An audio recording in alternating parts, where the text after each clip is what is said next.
So, Shaman, we got another video. This video is the worst deaths caused by pranks by the Painful Explainer. The Atomic Wedgie. On December 21st, 2013, a drunken argument in Pottawatomie County, Oklahoma turned into one of the most bizarre deaths ever recorded. Denver St. Clair, a 58-year-old man, had been drinking with his stepson, 33-year-old Brad Lee Davis. The two had a complicated relationship, marked by years of tension and resentment. That night, their conflict escalated. Davis grabbed his stepfather's underwear from behind. What started as a humiliating Yo, bro, what? prank quickly became something far worse. He pulled the You pranking your 50-year-old stepdad by giving him a wedgie, bro? elastic waistband upward with What violent type of prank is force, that? stretching it over St. Clair's head and down Oh around yeah, his he's neck. wild. This was what teenagers call an atomic wedgie, a schoolyard joke taken to its extreme limit, but Davis didn't stop pulling. The elastic band tightened around St. Clair's throat. What had been an act of Damn. anger and humiliation transformed into strangulation. St. Clair couldn't breathe. He clawed at the fabric, digging into his neck, but the elastic was too tight, too deeply embedded in his skin. His airway closed. The medical examiner later confirmed that death took several minutes. St. Clair remained conscious as oxygen stopped reaching his brain. His face turned red, then purple. Petechial hemorrhaging appeared in his You eyes. just watched him? He ain't even do nothing? Tiny blood vessels bursting from the pressure. He fought for air that wouldn't come. Davis stood watching as his stepfather suffocated. By the time he realized did it on what purpose. he had done, it was too late. The underwear That's why I gotta stop getting drunk, bro. had become a ligature, cutting off blood flow to the brain and compressing the windpipe. St. Clair I never even collapsed knew to the that could happen, though. floor. When police arrived, they found the body still wearing the underwear wrapped around the neck. The elastic waistband had left deep marks in the skin that matched the pattern perfectly. The autopsy listed cause of death as asphyxiation by ligature strangulation. The weapon was a pair of underwear. Davis was arrested and later convicted of first-degree manslaughter. Damn. The Bigfoot RP to hoaxer. him, though. On August 26, 2012, Randy Tenley stood in the middle of U.S. Highway 93 near Kalispell, Montana. It was after dark. The 44-year-old wore a full military-style ghillie suit, a camouflage outfit covered in shaggy strips of fabric designed to make a person invisible in natural surroundings. His plan was simple. He wanted to create a Bigfoot sighting, to scare passing drivers and hopefully make the local news. His friends waited on the shoulder of the road, See, watching I'm telling you, bro, fame is a dangerous thing, bro. You standing in the middle of the street with a tree outfit on. What tree is in the middle of the street? Feel me? And on top of that, it's like you got your friends watching you and shit, bro. I ain't gonna lie, your friends even watching you. It's like they don't really care about you, bro. I mean, you're in the middle of the street, bro. If they cared about you, they would have been doing it with you, bro. Why they not doing it? I mean, why they watching you, bro? That's what I'm trying to tell you, bro. Stop letting these people just. I mean, like, stop letting people make you think that you got to do certain things to be cool and shit, bro. I mean, do you, bro? Be yourself, bro. I mean, don't be like you in the middle of the street, bro. You think if somebody gets scared, that their first instinct might not be just keep driving, bro? Or they might just keep driving anyway. Feel me? And then say, for example, they drive and they swerve because you in the middle of the street. Feel me? Now they end up in the bushes, bro. Now what you gonna do, bro? Feel me? as Tenley positioned Like, you himself gotta in the think about traffic that, lane. bro. Cars approached in the darkness. The ghillie suit worked And exactly it's dark too, so it's like they probably ain't gonna be able to see till it's already too as late. designed. Against the black pavement and night sky, Tenley was nearly impossible to see. He looked like a shadow, a vague shape that didn't register as human until it was too late. The first car came fast. The driver never saw him. There were no brake lights, no swerving, no attempt to stop. The vehicle struck Tenley at highway speed, throwing his body several feet down the road. The impact broke bones and caused severe trauma, but it wasn't Look at him immediately right here. fatal. He lay on the pavement, injured and unable to move. Seconds later, a second car approached. Damn. The driver had no warning, no time And to they didn't even react. see him. The headlights illuminated Tenley's body only at the last moment. The car ran That's over what I him. said, This bro. They're not gonna be. If it's dark, they're not gonna be able to see you until it's too late. impact finished what the first had started. The crushing force caused massive internal injuries. His chest cavity collapsed. Organs ruptured. Death came quickly after the second strike. His friends ran from the roadside, screaming for help. When police arrived, they explained the Bigfoot hoax. Investigators found no skid marks from either vehicle. Both drivers never saw what they hit until impact. The ghillie suit had worked too well. Tenley died invisible on a dark Montana highway, killed by RP to him, man. his own successful disguise. The deadly Ding Dong Ditch. On January 19th, Yo, I ain't gonna lie, bro. This is always scary for me. Like, I did when I was a little kid. I used to do it. Like, with my homeboys, we used to live in a apartment complex, and we used to go to middle school. So like, I was like around all my friends. Like, this is like honestly the closest I ever been to all my friends, and I didn't even think of it like that, bro. But literally, like about 80% of my friends, or at least the people I used to hang out the most with, they were all around me, like no more than 10 minutes for me. So we'll do like ding dong ditch stuff like that. We used to play like tag, I think too, because we had a playground in our complex, so we would do tag, um, and ding dong ditch for me. We used to play football too sometimes, like we just throw football, and basically did ding dong ditch. But I was always like a big type of guy, so it wasn't like easy for me. So that's why I didn't really used to do it like that. But my homies used to do it a lot though, man. I don't think they ever got caught or nothing like that. Cause it was a complex, so it was like, but there wasn't really that many places you could run for me. So, well, no, it was because it was like, so it'll be a door, and then another door across from them, and then it'll be like a whole empty spot. So you can just run out and then hide on the other side of the little apartment there for me. But I used to do that, but I always would think like it'll be scary, bro. Because I even see like YouTubers do it too. I always thought it'd be scary because like you never know what they got. You never know if they just hiding behind the door waiting for you to do it again. Like you never know if they got cameras inside the house and or like not inside, but like doorbell cameras and shit. I mean, that 2020. was like a thing you do when you younger, bro. When there wasn't cameras and I mean, it was just like you a little kid. They ain't gonna do too much for a little kid, but you a grown man doing that, bro. You never know, bro. 6 teenagers drove through a quiet neighborhood in Corona, Like if I feel like if you were a kid, the worst they'll do is probably scare you. Like you know what I'm saying? Like they might bring something, but it'll scare you. California. They had just pulled off a classic prank, ringing the doorbell at Anurag Chandra's home and running back to their car. It was Ding Dong Ditch, harmless fun that teenagers have been doing for generations. Among them were Daniel Hawkins, Jacob Ivoscu, and Drake Ruiz. But Chandra didn't see it as harmless. He was enraged. Within seconds, he got into his car and began chasing them. What started as a prank became a high-speed pursuit through residential streets. Chandra accelerated to 99 miles per hour, weaving between parked cars. Whoa, seconds, he got into his car. The atomic Dang, boy. My fault, y'all boys. My fault, y'all boys. I'm wildin'. Hold on.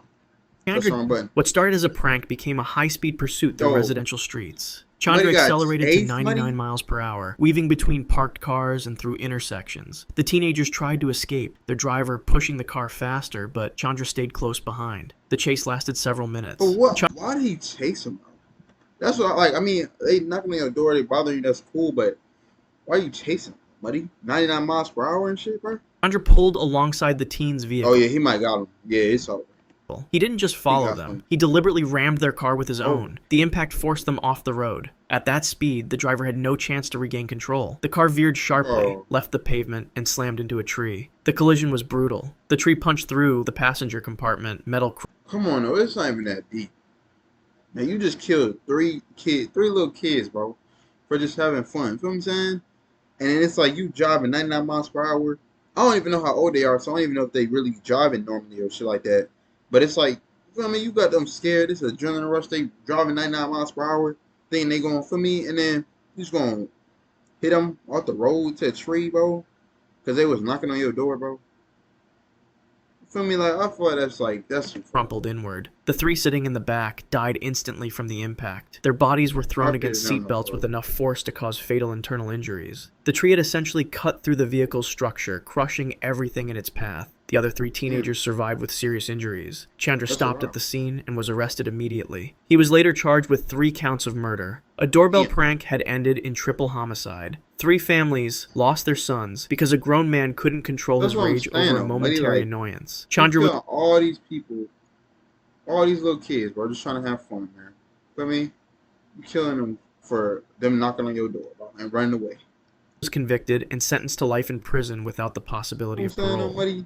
The Royal Radio prank. In early December 2012, Jacinta Saldanha was working her shift as a nurse at King Edward VII Hospital in London. The hospital was treating Kate Middleton, who was pregnant with her first child. That morning, the phone rang at the nurse's station. Saldanha answered. On the other end were 2 Australian radio hosts pretending to be Queen Elizabeth II and Prince Charles. They asked for information about Kate's condition. Saldanha believed the impersonation was real. She transferred the call to another nurse who gave details about the royal patient's medical status. The entire conversation was recorded. Within hours, the radio station broadcast it internationally. But it's like the prank became on TV with it, bro. Global news. Or the radio, whatever you want to call it. Saldana's voice was heard by millions of people around the world. The hospital launched an internal investigation. Media coverage intensified. Saldana felt crushing shame and guilt. She believed she had betrayed patient confidentiality, failed the royal family, and humiliated her hospital. The weight of public exposure became unbearable. She couldn't escape the knowledge that her mistake had been broadcast worldwide and replayed endlessly across news channels. Over the next few days, her mental state deteriorated rapidly. She wrote 3 notes expressing her guilt and shame. On December 7th, just days after the prank call, Saldana was found dead in her nursing accommodation. She had chosen to leave by hanging. Colleagues discovered her body. The news sparked international outrage. The radio station suspended both hosts indefinitely. Questions arose about whether a prank call could be considered responsible for someone's death. Legal experts debated culpability. I ain't gonna lie, buddy. But for Saldana's family, the cause was clear. A joke meant for entertainment had created such overwhelming shame that a dedicated nurse saw no way forward except to end her own life. The prank call had lasted minutes. Its consequences... I just don't think that it's good to do that, though. Like, do your life like that, bro. Like, God made you. You know what I'm saying? Like, you can get out of shit like that, bro, at some point, bro. I mean, I don't think you should ever feel like you have to do that to yourself. Were permanent. In any situation. The dry ice pool. On February 29th, 2020, a birthday party was underway in Moscow, Russia. The celebration was for Ekaterina Didenko. I ain't gonna lie, too, like, when I get up there, too, like, I'm trying to go to, like, for me, my viewers, like, surprise my viewers at their birthday, man. For me, like a series of that. Make people's day, man. For me, all type of people out there, for me, just make their day, man. A social media influencer with a large following. Her husband, 32-year-old Valentin Didenko, take them on like a shopping spree or something. Help their family out. I mean, was among the guests gathered around an indoor swimming pool. Someone had planned a visual spectacle to make the party memorable. They would dump dry ice into the pool to create a dramatic fog effect. Partygoers carried more than 60 pounds of dry ice to the pool's edge. They dumped it into the warm water all at once. The reaction was immediate and spectacular. Thick white fog erupted from the pool, rolling across the surface and spilling onto the deck. Guests cheered and laughed. Several people, including Valentin, jumped into the pool to swim through the fog. But dry ice is frozen carbon dioxide. When it sublimates in warm water, it releases massive amounts of CO2 gas. Carbon dioxide is heavier than air. It sinks and displaces oxygen. The gas was invisible, odorless, and filled the indoor space rapidly. The swimmers in the pool suddenly couldn't breathe. I think we did dry ice in like school though, for like science projects and shit. There's no smoke, no visible danger, just the absence of oxygen where air should have been. Valentin and 2 others lost consciousness almost immediately. Their bodies went limp in the water. Other guests tried to help but began collapsing themselves as they entered the gas cloud. Confusion spread through the room. So imagine seeing all this as a police officer, bro. People gasped for air that wasn't there. The decorative fog had become a suffocating blanket of carbon dioxide. Emergency responders arrived within minutes, but 3 people were already dead, including Valentin. Several others required hospitalization for asphyxiation. The autopsy confirmed carbon dioxide poisoning. Ekaterina had lost her husband at her own birthday party. A prank meant to create beautiful photographs had displaced all the oxygen in the room and killed 3 people in minutes.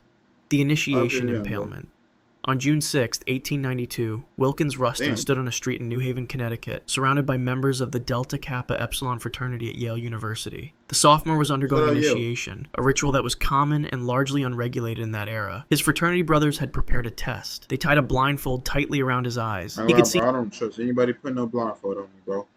That's just like, for me, you know, with a female. But other than that, bro, I'm not being in a group of people putting me blindfold on me. Nothing. They instructed him to run at full speed down the city street. Yeah, you wildin', bro. I ain't gonna lie. Yeah, I wouldn't be doing no shit like that.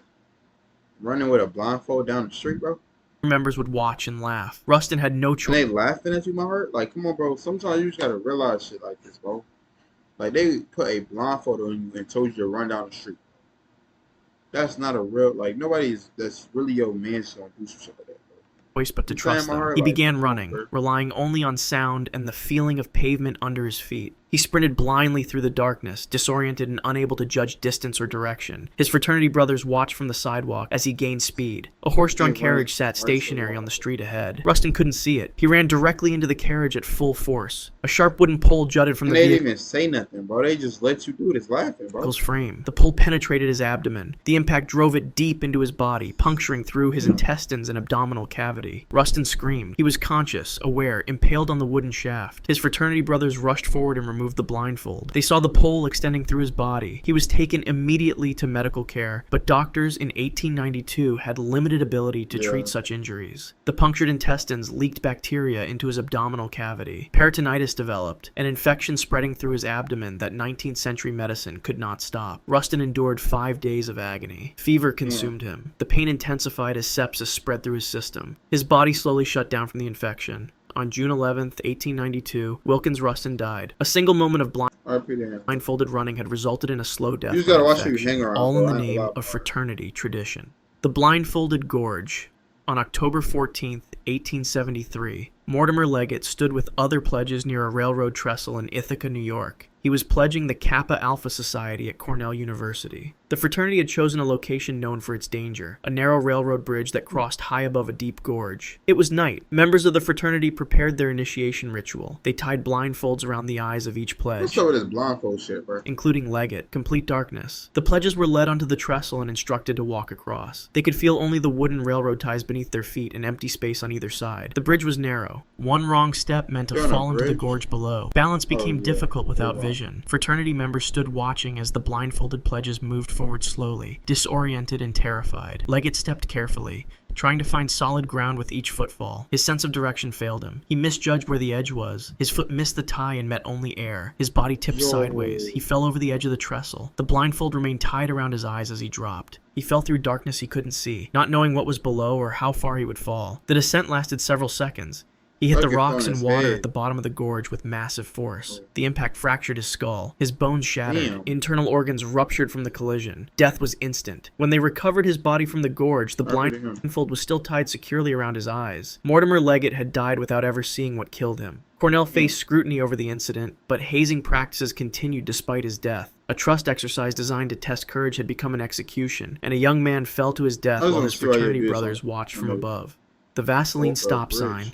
On August 17, 2011, two teenagers in rural Pickaway County, Ohio, decided to pull a prank on passing drivers. They took petroleum jelly and plastic wrap to a stop sign at a quiet intersection. They smeared the jelly thickly across the sign's surface and wrapped it in clear plastic. At night, the sign became completely invisible. Drivers would approach the intersection with no warning to stop. The teens wanted to watch the confusion as cars... But that's not a prank, I ain't gonna lie.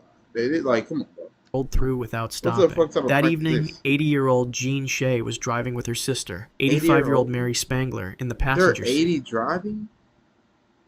Damn. They were traveling on familiar rural roads they had driven for years. As they approached the vandalized intersection, Shea saw nothing to indicate she should stop. The sign was there, but the petroleum jelly and plastic wrap made it impossible to see in the darkness. She drove through at normal speed. An SUV was approaching from the perpendicular road. That driver had the right of way. He saw Shea's car not stopping and tried to brake, but there wasn't enough time. The SUV struck the passenger side of the car at full speed. It was a T-bone collision. The impact crushed the passenger door inward. Metal crumpled directly into where Spangler sat. She absorbed the full force of the collision. At 85 years old, her body couldn't withstand the blunt trauma. Her ribs shattered. Internal organs were damaged beyond repair. She died instantly from the impact. Shea survived with injuries, but lost her sister.